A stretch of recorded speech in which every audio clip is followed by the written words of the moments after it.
Sir sir इस तरफ आइए। सर ये देखिए, इस सांप को सब मेरी बीवी कह रहे हैं।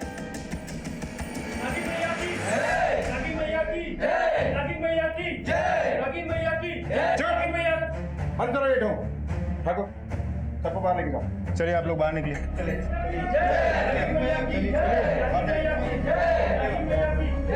कि घर के मामले में तुझे इंस्पेक्टर साहब को बुलाने की क्या जरूरत थी? देख, अगर नागिन मैया को क्रोध आ गया ना तो श्राप दे देगी तुझे। पापा ये कोई नागिन मैया नहीं है, रश्मि नहीं है ये। अमर, तेरी पत्नी एक इच्छाधारी नागिन है। वो पहले भी अपना रूप बदल चुकी है और ये वही है। चल माफी मांग। बकवास बंद कीजिए।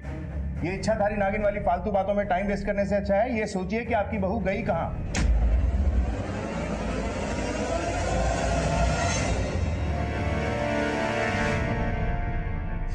नमस्कार, आदाब।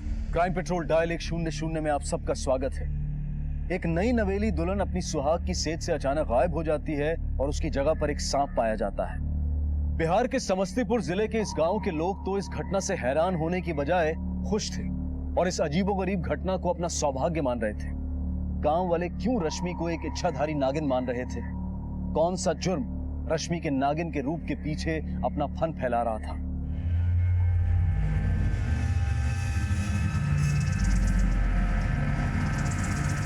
ये रहा साहब।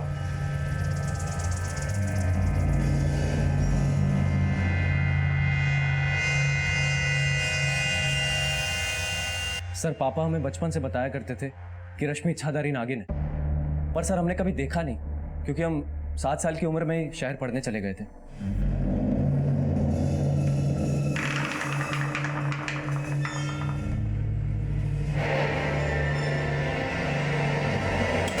हमारी पोती इच्छाधारी नागिन है, मगर ये हमारी पोती नहीं है क्योंकि हमारी पोती सिर्फ नाग पंचमी को ही नागिन का रूप लेती है।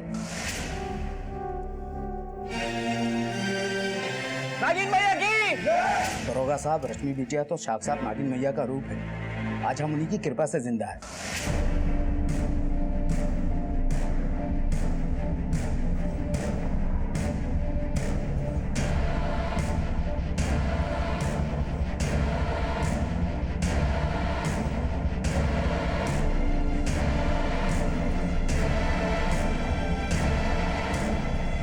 बोलो नागिन मैया की जय।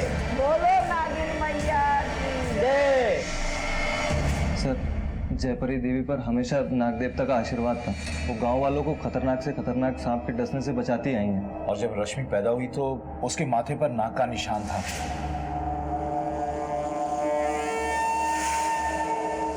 तो सब लोग जान गए कि ये नाग देवता का आशीर्वाद है जयपरी देवी को। माई सही कह रहे हैं साहब, हमारी बिटिया नाग पंचमी को ही नागिन का रूप धरती है। दरोगा जी, रश्मि तो साक्षात देवी है। हमने तो उसे हर साल नागपंचमी के दिन नागिन मैया के रूप में बदलते देखा है।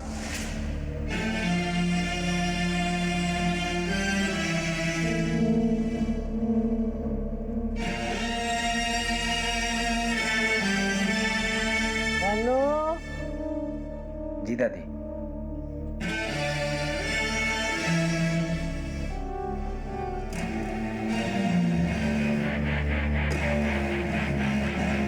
नागिन मैया की! नागिन मैया की! नागिन मैया की! नागिन मैया की! नागिन मैया की! नागिन मैया की! जब तुम जानते थे कि गांव वाले रश्मि को इच्छाधारी नागिन मानते हैं तो उससे शादी क्यों की? अरे पगला गए हो क्या? शादी नहीं कर सकता? अरे 4 किताबें क्या पढ़ ली, अपने आप को बहुत होशियार समझने लगे हो।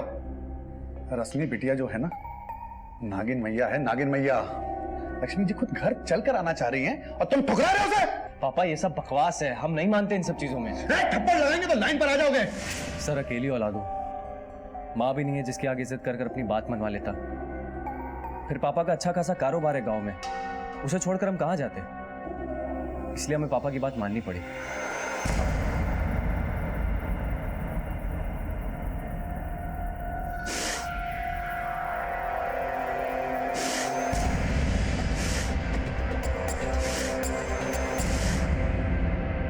रश्मि के कमरे में जाने के कितनी देर बाद तुम कमरे में पहुंचे?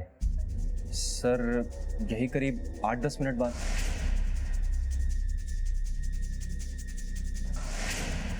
ठाकुर, इसका मतलब है ये सारा कांड 8-10 मिनट के अंदर ही हुआ है। अब हमें ये पता लगाना है कि रश्मि कहाँ है और साथ साथ ये भी पता लगाना है कि बिस्तर पे सांप किसने रखा था। अरे कहाँ ले जा रहे हो? कहाँ ले जा रहे हो नागिन मैया को? अरे हमने पैसे दिए उसके लिए। पैसे दिए मतलब? अरे प्रताप बेटा, कल हमने सपने में देखा कि नागिन मैया की शादी आपके बेटे अमर से हो रही। ऐसा हुआ तो हमारे भाग्य खुल जाएंगे। इसके लिए आपको कुछ दान पुण्य करना पड़ेगा। बताइए कितना देना होगा? 15 लाख।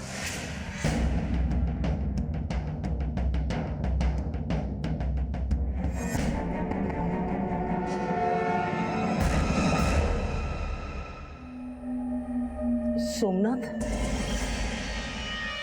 कहो भाई।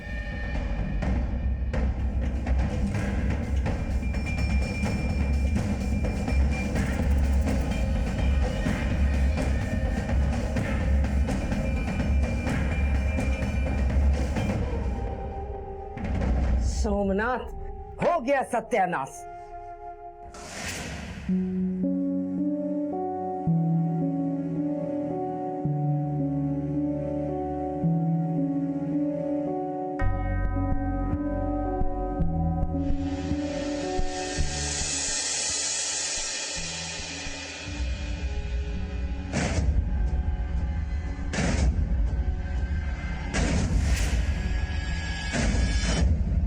ठाकुर, पूरे घर की एक बार फिर से अच्छे से तलाशी लो। सब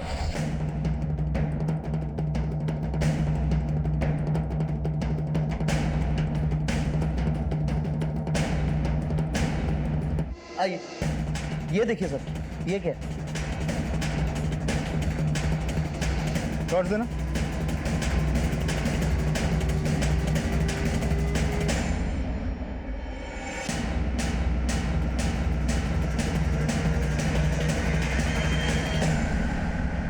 पैरों के निशान काफी बड़े हैं, रश्मि का नहीं हो सकता। ये देखिए सर, ये क्या है?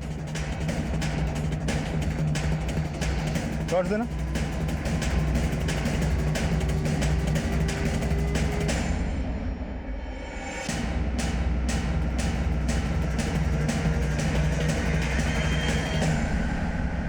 पैरों के निशान काफी बड़े हैं, रश्मि का नहीं हो सकता, आदमी का लगता है।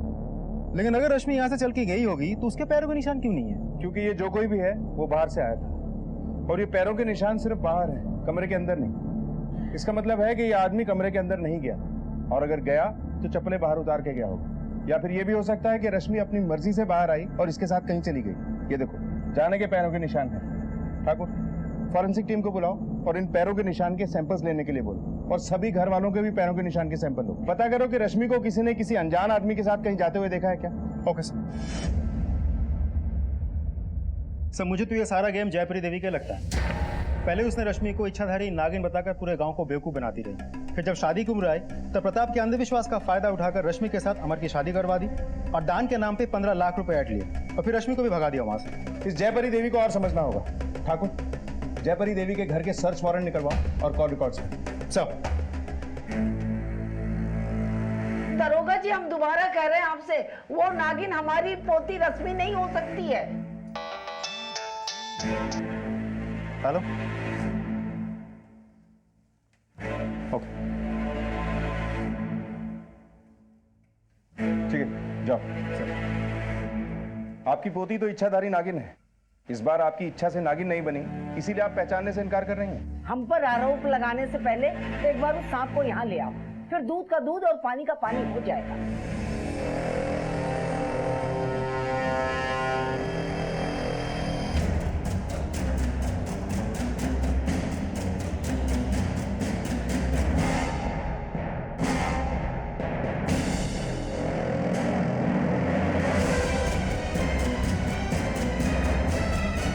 दरोगा जी, ये हमारी पोती रश्मि नहीं है। क्यों? क्योंकि ये नाग है, नागिन नहीं। हमारी पोती रश्मि के साथ जरूर कोई साजिश हुई है।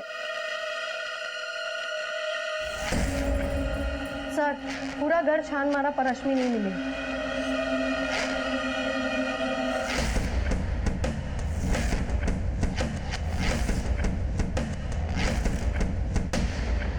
सर, मैंने ही आपको फोन किया था।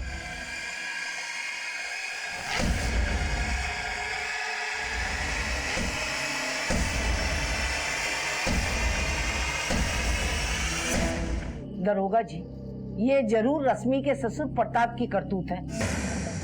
उसने 15 लाख हमको दे के करोड़ों का फायदा उठाने के लिए रश्मि का सौदा कहीं और कर दिया होगा। लालच तो आपको भी था जयपरी देवी। आपने प्रताप से पैसे ऐंठे। रश्मि को आप भी भगा सकती हैं और पैसे के लालच में।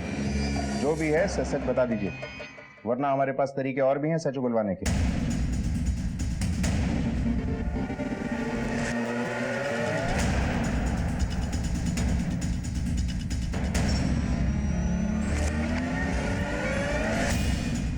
पूरा बदन नीला पड़ गया है, मुंह पर झाग के दाग भी है, मतलब इसकी मौत जहर से हुई। शुक्ला, तलाशी लो। सर, हम हमारी बेटी रश्मि को न तो कहीं छुपाए न तो गायब किए। वो हमारी इकलौती औलाद है, भला उसके साथ ऐसा क्यों करेंगे? कृपा करके हमारी बेटी को ढूंढ लीजिए दरोगा जी, हमारी बेटी को ढूंढ। सर, झाड़ियों में पोटली मिली है और ये चूड़ियां। सर, ये कुछ कैश मिला है और ये आधार कार्ड है सर। गणेश कुमार। अगर रश्मि को आपने नहीं भगाया तो हो सकता है कि आपके जंजाल से छूटने के चक्कर में वो खुद ही कहीं चली गई हो। दरोगा जी, रश्मि साक्षात इच्छाधारी नागिन है। उसने अपनी मर्जी से अमर से शादी की है और प्रताप ने अपनी मर्जी से 15 लाख रुपए दिए। दरोगा जी, हमारा विश्वास करिए, रश्मि के गायब होने में हमारा कोई हाथ नहीं है। ये एड्रेस तो इसी गांव का है, पता करो ये कौन है और इस लाश को पोस्टमार्टम के लिए भेज दो। सर,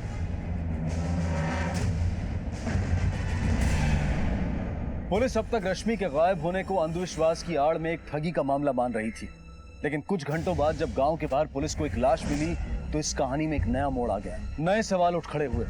गणेश कुमार और गन्नू की हत्या से रश्मि का क्या संबंध है? क्या रश्मि की भी हत्या हो चुकी है? और अगर उसकी हत्या हो चुकी है तो फिर उसकी लाश कहाँ है? और अगर वो जिंदा है तो वो इस वक्त कहाँ है?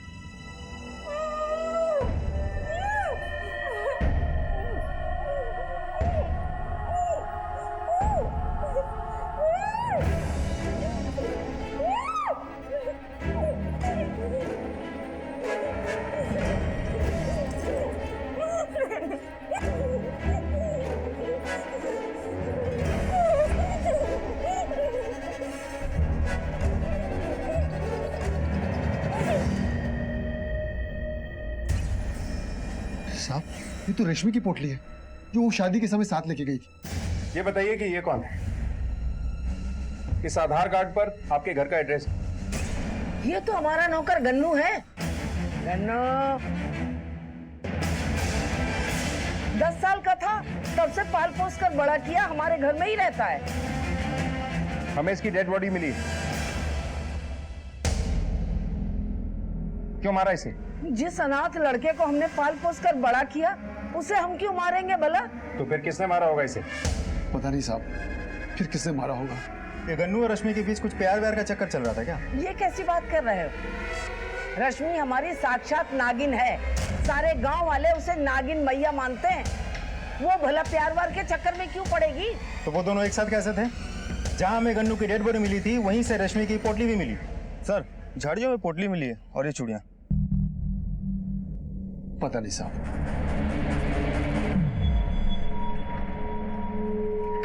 पापा, ये आप क्या कर रहे हैं? जब तक नागिन मैया घर वापस नहीं आ जाती तुम इस कमरे में कदम नहीं रख सकते। लेकिन पापा, आपको कैसे पता कि वो वापस आएगी? सर, हमने जयपुरी के कॉल रिकॉर्ड चेक कर लिया है, कुछ भी खास हाथ नहीं लगा। एक और बात सर, प्रताप के घर से जो नाग मिला है वो जहरीला नहीं है। मतलब अब हमारे शक के दायरे में प्रताप भी। इस प्रताप के भी कॉल रिकॉर्ड से करवाओ और इसके पीछे खबरी लगा दो। Okay sir. और जिन चप्पलों के निशान हमें प्रताप के घर से मिले थे वो गन्नू के चप्पलों से मैच करते हैं। और कमरे में भी रश्मि के साथ कोई जबरदस्ती के निशान नहीं मिले। इसका मतलब है कि रश्मि अपनी मर्जी से गन्नू के साथ भाग रही थी और रास्ते में किसी ने गन्नू को मार दिया। सर, ऐसा भी तो हो सकता है कि रश्मि ने ही गन्नू को मारा हो। कुछ तो है गन्नू और रश्मि का राज। गांव वालों से दोनों के बारे में पूछताछ करो। Okay sir.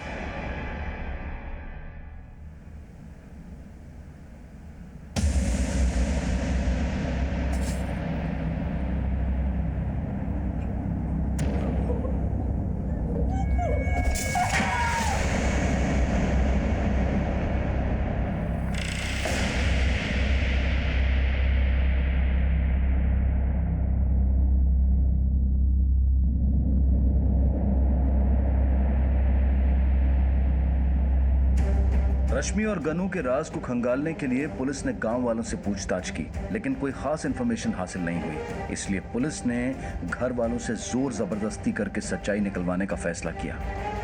देखिए जयपरी देवी, गन्नू और रश्मि के राज का सच बता दीजिए, कहीं ऐसा ना हो कि जबरदस्ती हमें उगलवाना पड़े।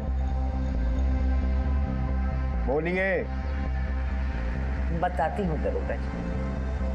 शादी के कुछ दिन पहले हमारा नौकर गन्नू और हमारी पोती रश्मि भागने की कोशिश कर रहे थे।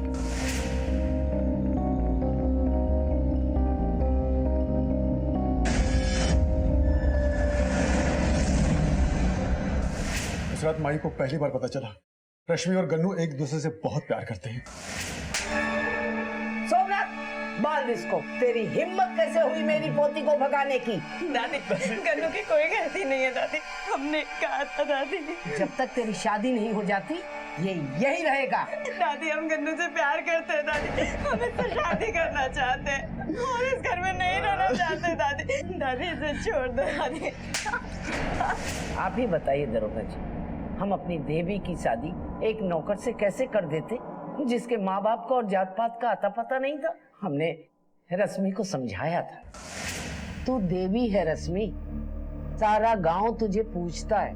तू गन्नू से शादी करेगी तो क्या इज्जत रहेगी हमारी और तेरे पिताजी की? अगर तू शादी करना चाहती है हम करवाएंगे तेरी शादी ऐसी जगह जिसके तू लायक है।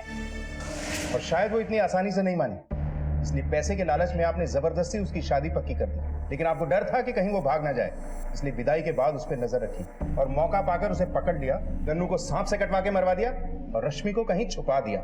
नहीं नहीं साहब, हमने ऐसा कुछ नहीं किया। हमने तो रश्मि को समझाया था और वो शादी के लिए मान भी गई थी, लेकिन अभी कहाँ है हमें नहीं पता।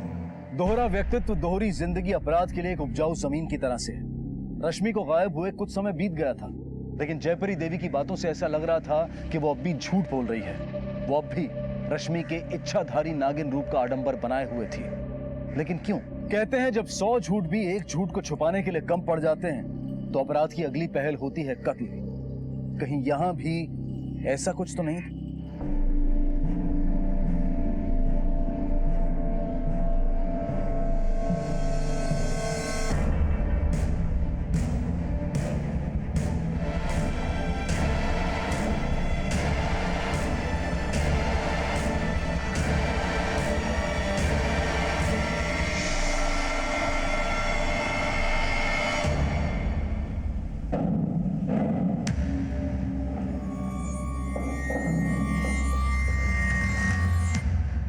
सर, गन्नू के पोस्टमार्टम रिपोर्ट से पता चला है कि उसकी मौत रात के तकरीबन 9:15 से 10:15 बजे के बीच हुई थी, वो भी सांप के काटने से। लेकिन गौर करने वाली बात यह है कि सांप ने उसे पीठ पे काटा था, पैर पे नहीं। तो ऐसा भी हो सकता है कि वो दोनों भाग रहे थे, गन्नू गिर गया और आसपास से कोई सांप आके उसे काट लिया। ये सब इतना भी आसान नहीं है ठाकुर, क्योंकि ये केस सांप के इर्द गिर्द घूम रहा है। रश्मि का गायब होना और फिर ये गन्नू की मौत भी सांप के काटने से हुई है। ये भी हो सकता है कि किसी ने मारने के इरादे से गन्नू के ऊपर सांप को फेंका और रश्मि को लेकर भाग गया। एरिया में जितने भी सपेरे हैं सबसे पूछताछ करो, पता करो कि पिछले कुछ दिनों में किसी ने उनसे कोई सांप लिया है क्या। Okay sir.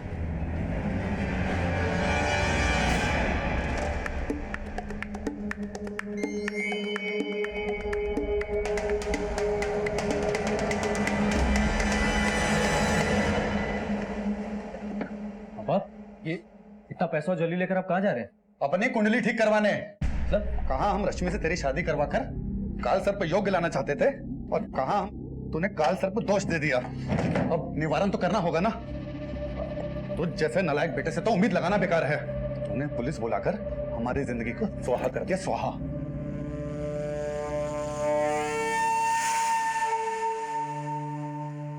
सर, इलाके के सभी सपेरों से पूछताछ करके पता चला है कि एक कोबरा सिर्फ बंसी के पास ही है, जिसने प्रताप के घर से सांप पकड़ा था।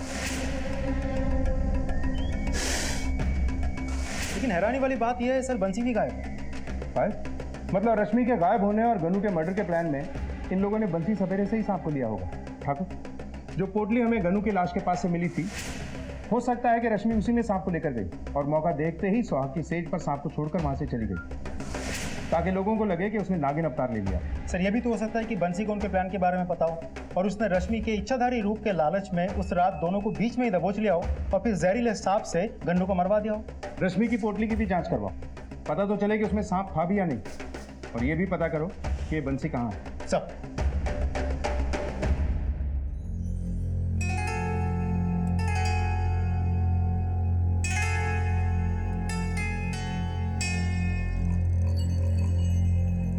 नागिन मैया की अनुपस्थिति में तुम्हारी कैसे कट रही है जयपरी देवी? तुमसे मतलब? कहीं ऐसा तो नहीं कि हमसे जलकर बदला लेने के लिए हमारी पोती तो तुम्हारी सारी हेकड़ी निकल जाएगी। ये जो तुम तड़प रही हो ना जयपरी देवी, ये देखकर हमें बड़ी तृप्ति मिलती है।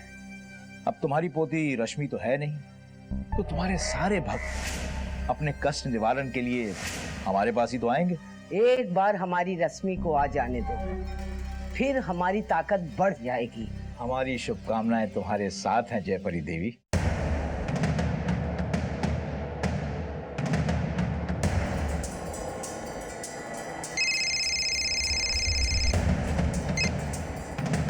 बोला था ना कॉल नहीं करने के लिए। हम घर पर हैं, बात नहीं कर सकते अभी।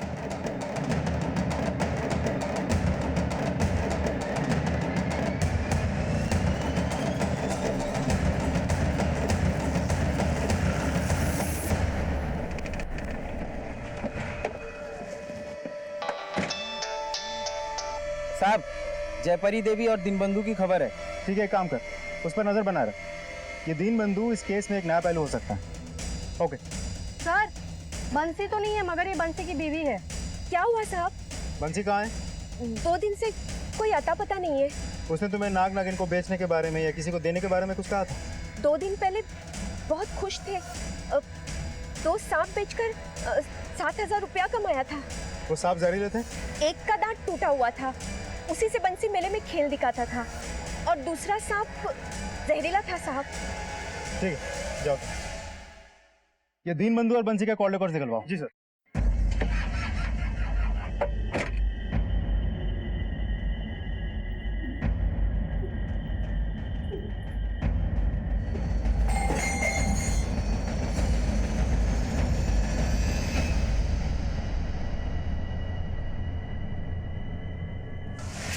पापा पापा, हमारे साथ कोई भी नहीं खेलता है। कोनो बात नहीं बेटा, हम है ना। अरे रश्मि, वो लोग तो इंसान हैं, वो तुम्हारे साथ खेलने के लायक भी नहीं है। तुम ना नागिन मैया हो, तुम अनमोल हो, तुम्हारा उन लोग से क्या मुकाबला? क्यों रे सोमनाथ, सही कह रहे हैं ना? हाँ भाई।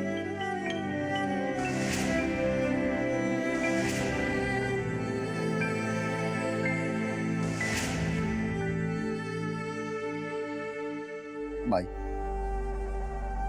तुम्हारे चक्कर में पड़ के हम अपना बेटे का जिंदगी बर्बाद कर दी है। जिंदगी भर तुम्हारे इच्छाधारी नागिन के ढोंग में हमारी बेटी अकेलेपन का शिकार हो गई। जवानी में अपनी मर्जी से कुछ करने को सोची तो भी तुम फुसला दी। चुप रहे, बहुत सुनी तेरी बकबक। क्या था हमारे यहाँ?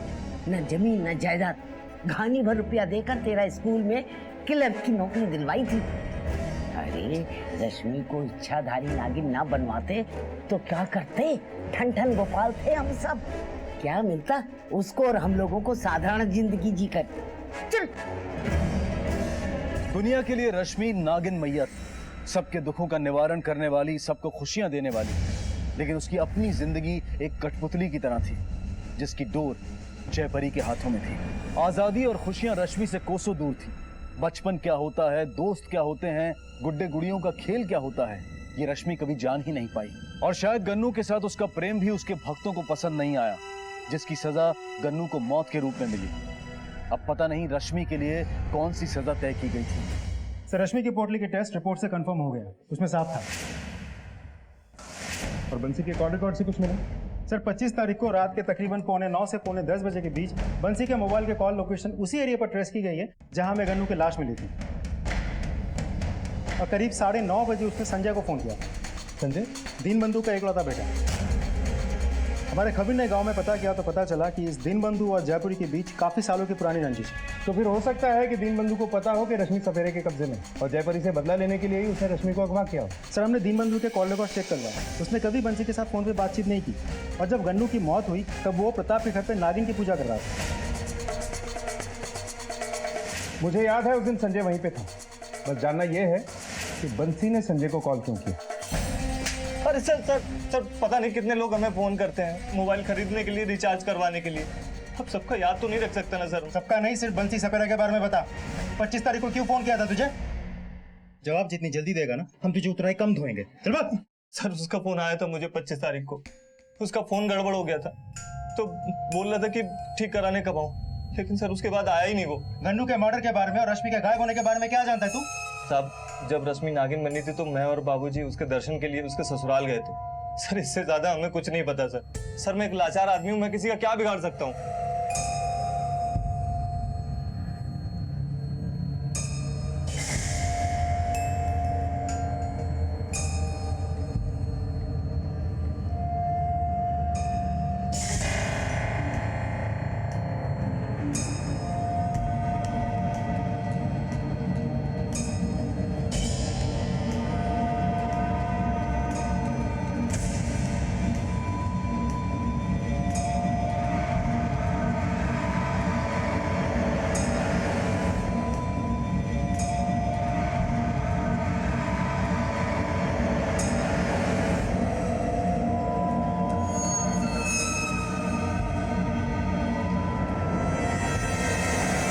मेरे हिसाब से इस बंसी सपेरे ने ही गन्नू का मर्डर किया और रश्मि को किडनैप किया है। सब बंसी ने कोबरा सप्लाई किया है। शायद बंसी को गन्नू और रश्मि के प्लान के बारे में पहले से ही पता था, जिसका फायदा उसने उठाया। तो ऐसा भी हो सकता है कि बंसी ने रश्मि को पैसों की लालच में अपने पास कैद करके रखा हो ताकि लोगों के अंधविश्वास का फायदा उठाकर ये और पैसे बना सके। प्रताप, हो सकता है प्रताप ने पैसे के लालच में 15 लाख रुपए में जयपरी से रश्मि का सौदा किया। अब ज्यादा पैसे में रश्मि को बेचने की सोच रहा हूँ। सर, हमने गांव में पता किया है, दीनबंधु और जयपरी के बीच सालों से गांव में पावर गेम चल रहा है। तो ऐसा भी हो सकता है कि रश्मि को रास्ते से हटा के दीनबंधु गांव वालों को फिर से जयपरी की तरफ से अपनी तरफ खींचने की कोशिश कर रहा है। इस सब में एक शख्स पे तो हमारा ध्यान गया ही नहीं, अमर। हो सकता है कि अमर को गन्नू और रश्मि के अफेयर के बारे में पता चल गया और अमर ने ही सबसे पहले रश्मि के गायब होने के बारे में हमें बताया ताकि हमारा ध्यान इस पर से हट जाए। इस अमर के कॉल रिकॉर्ड निकलवाओ और एक खबरी को इसके पीछे लगा दो। Okay sir. हेलो,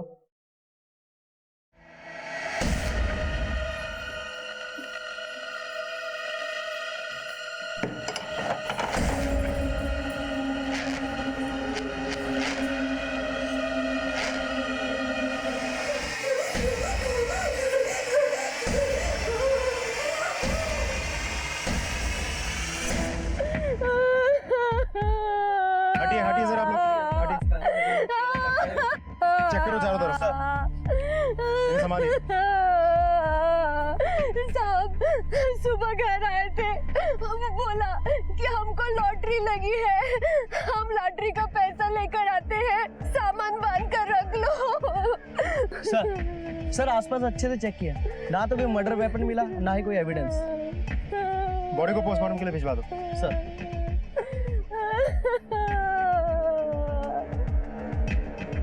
लॉटरी मतलब बंसी शायद किडनैपर या रश्मि को बेच के जो पैसे मिलने वाले थे उनके बारे में बात कर रहा। पॉसिबल है सर। हो ना हो, इस केस में बंसी भी इन्वॉल्व था, इसी वजह से उसका खून भी हुआ। लेकिन सर, ये कर कौन सकता है? वही जिसने बंसी को इस काम की कीमत दी और जिसे गन्नू और रश्मि के भागने के प्लान के बारे में पता था।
है ये? सर, ये जूली है, हमारी गर्लफ्रेंड। तेरी बीवी वहां लापता है और तू यहाँ दूसरी औरत के साथ। चल सर, चल। सर, ये केस विचित्र नहीं पेचीदा बन गया था। रश्मि के दैविक जीवन में कुंडली मारकर लालची, मौका परस्त और धोखेबाज लोग भरे हुए थे, लेकिन इनमें से किसके लालच का शिकार हो गए थे गन्नू और रश्मि? गन्नू के कत्ल की परिस्थितियां और रश्मि का सुहाग की सेज से गायब हो जाना एक बात की ओर इशारा कर रहा था कि खून किसी करीबी ने किया था, पर सवाल यह था कि वो करीबी अपना कौन सा स्वार्थ सिद्ध करना चाहता था। सर, सर, सर, देखिए, हमने कुछ नहीं किया है। हमने ना ही तो रश्मि को किडनैप किया है और ना ही गन्नू को मारा है। लेकिन जिसने रश्मि और गन्नू को भगाया था, हम उसे जानते हैं।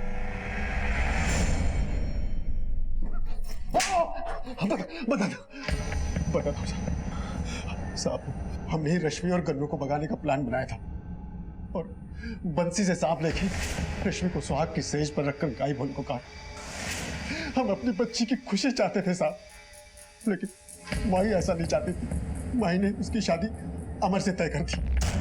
शादी से कुछ दिन पहले अमर हमसे मिला था। हमने सोमनाथ जी को बताया कि हम जूली से प्यार करते हैं और उसी से शादी करना चाहते हैं, लेकिन पापा इस शादी को मंजूरी नहीं देते क्योंकि जूली दूसरे धर्म की है। ये बात सुनकर सोमनाथ जी बहुत खुश हुए और बोले, देख अमर, न तुम्हारे पापा और ना ही हमारी माई तुम्हारे और रश्मि की दिल की बात को समझेंगे, इसलिए तुम अभी शादी कर लो। और जैसे ही रश्मि विदा होकर तुम्हारे घर पहुंचेगी, वो सांप छोड़कर गन्नू के साथ भाग जाएगी और सबको लगेगा रश्मि इच्छाधारी नागिन है। उसने नागिन का रूप लिया है और इसके चलते हमारी माई अपनी इज्जत बचाने के चक्कर में चुप रहेगी और तुम्हारे पापा नागिन को देखकर इस बात से गदगद रहेंगे कि अब उनके घर खूब लक्ष्मी आएगी। फिर तुम मौका देकर प्रताप जी से जूली के साथ शादी की बात करना। तुम जब इस पूरे प्लान के भागीदार थे तो पुलिस में रिपोर्ट क्यों लिखवाई? उस रात सांप को देखकर हमें अचानक ख्याल आया कि कहीं पापा अपने अंधविश्वास में हमारी दूसरी शादी होने ही ना दे।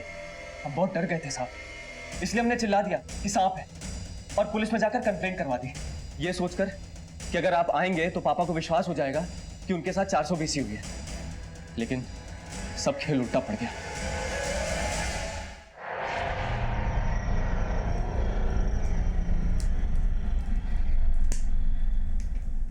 पच्चीसवीं सालगिरह मुबारक हो बेटे। आज के इस दिन का हमें सालों से इंतजार था। आज तेरा उद्धार होगा। और प्रताप बाबू, आज से हमारा एक नया रिश्ता शुरू होगा और जयपरी देवी का हमेशा हमेशा के लिए विध्वंस हो जाएगा। ये केस दिन ब दिन उलझता जा रहा है। कोई ना कोई ऐसा पहलू है जो हमारी आंखों के सामने तो है लेकिन हमें दिखाई नहीं दे रहा है। Excuse me. हेलो, क्या?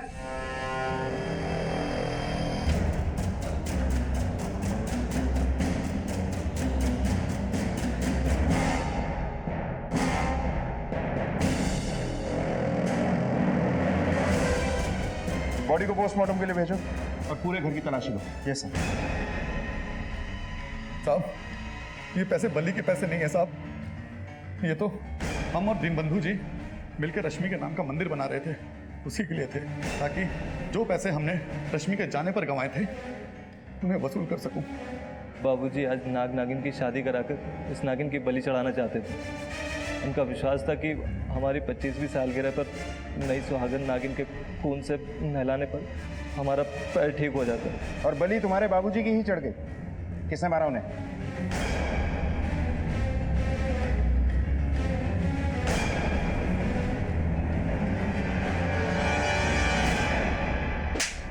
चुप क्यों? बोलो, किसने मारा तुम्हारे बाबूजी को? तुमने? बोलो।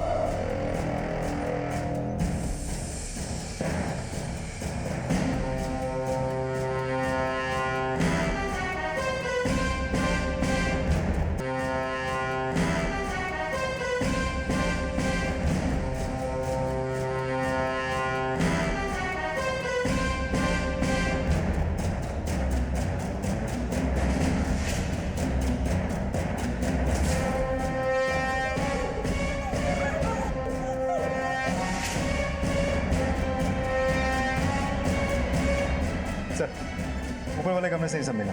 रश्मि का ही लगता है। ये सब छुपा रहा था? मतलब ये सारा कांड तेरा किया धरा है? बोल, रश्मि यहाँ कैसे आई? और अब रश्मि कहाँ है? या उसकी भी बलि चढ़ा दी अपने बाबूजी की तरह? बोल! नहीं सर, रश्मि को हम शादी की रात लाए थे, लेकिन वो जिंदा है सर, और उसी ने ही हमारे बाबूजी का खून किया है सर।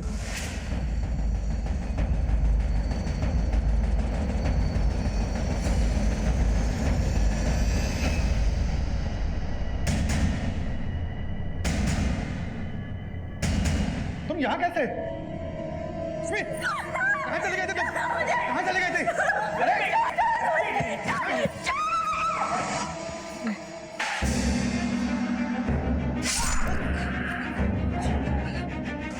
रश्मि भाग के अपने घर ही गई होगी, जाके चेक करो। सब अब सच बोलेगा? 25 तारीख को हमने गन्नू को पीसीओ पर किसी के साथ बात करते हुए सुना कि वो अपने बीवी के साथ दिल्ली आ रहा है। तो ये सुनकर हमारे कान खड़े हो गए।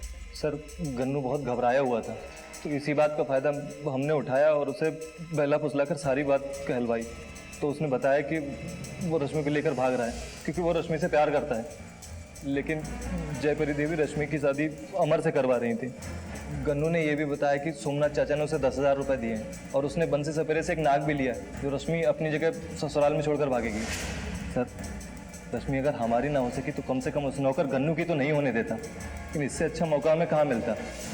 हमने सोच लिया था कि गन्नू को मरवा के रश्मि को अपने कब्जे में कर लेंगे। तो देखते हैं कि रश्मि हमें कैसे मना करती है। इसलिए हमने बंसी सपेरे को पैसे का लालच दिया और उसे एक जहरीला सांप लेकर वहाँ भेजा ताकि वो गन्नू को सांप से कटवा कर मार दे और रश्मि को बेहोश करके हमारे पास ले आए।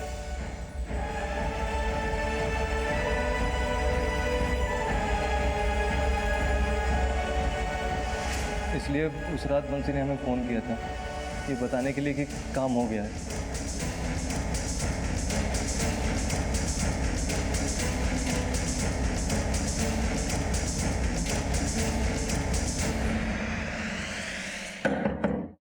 बंसी को क्यों मारा?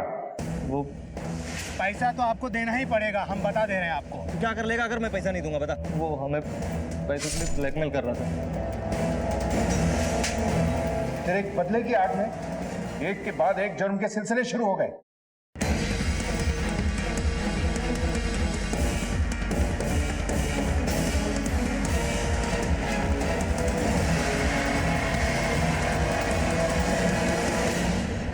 दादी, रश्मि, रश्मि तू आ गई? बेटा भगवान का शुक्र है। मैं तो सोच भी नहीं सकती थी कि तेरे बिना क्या होगा। अब तू आ गई है, फिर से सब कुछ पहले जैसा हो जाएगा। और वो जो दीन बंधु है ना, बड़ा घमंड करता था, उसे दिखाऊंगी मैं। हटो दादी, आप कितनी लालची औरत हो। मैं इतने दिन से कहाँ थी, कैसी थी, किस हालात में थी, ये सब पूछने की बजाय आपको सिर्फ अपने पैसे कमाने की बड़ी है। आपको मेरी कोई फिक्र ही नहीं है। मैं जा रही हूँ। रुक, कहाँ जा रही है? लोगों को आपका ढकोसला बताने और पुलिस को सब कुछ सच सच बताने। बस दादी, मैं अब आपके धोखे के खेल का और हिस्सेदार नहीं बनना चाहती। दादी छोड़ो मुझे दादी।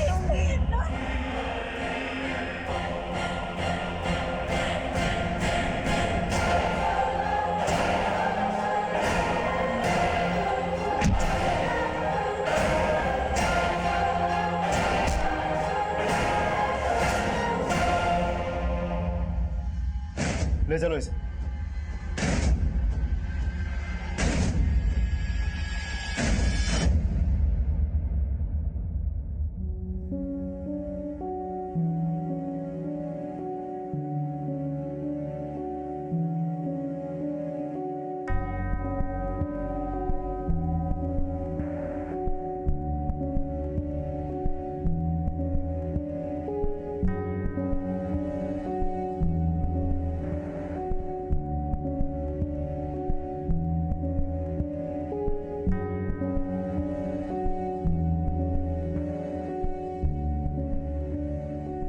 देखा जाए तो आधुनिक समाज के परिवेश में हम सब एक दोहरी जिंदगी जी रहे हैं। रश्मि बचपन से ही एक इच्छाधारी नागिन की दोहरी झूठी जिंदगी जी रही थी और जयपरी देवी अपने लालच को परिवार की तरक्की का नाम देकर दोहरे मापदंड अपना रही थी। सोमनाथ दिल में भले ही अपनी बेटी से बहुत प्यार करता हो, लेकिन बेटी पर हो रहे अत्याचार के लिए मां के खिलाफ कभी आवाज नहीं उठा पाया और हमेशा मां की गलतियों में उसका साथ देता रहा। अंधविश्वास का चश्मा पहने गांव वाले नागिन मैया के आशीर्वाद से अपनी जिंदगी संवारना चाहते थे, लेकिन कोई ये नहीं देख पाया कि एक बच्ची से उसका बचपन छिन रहा था।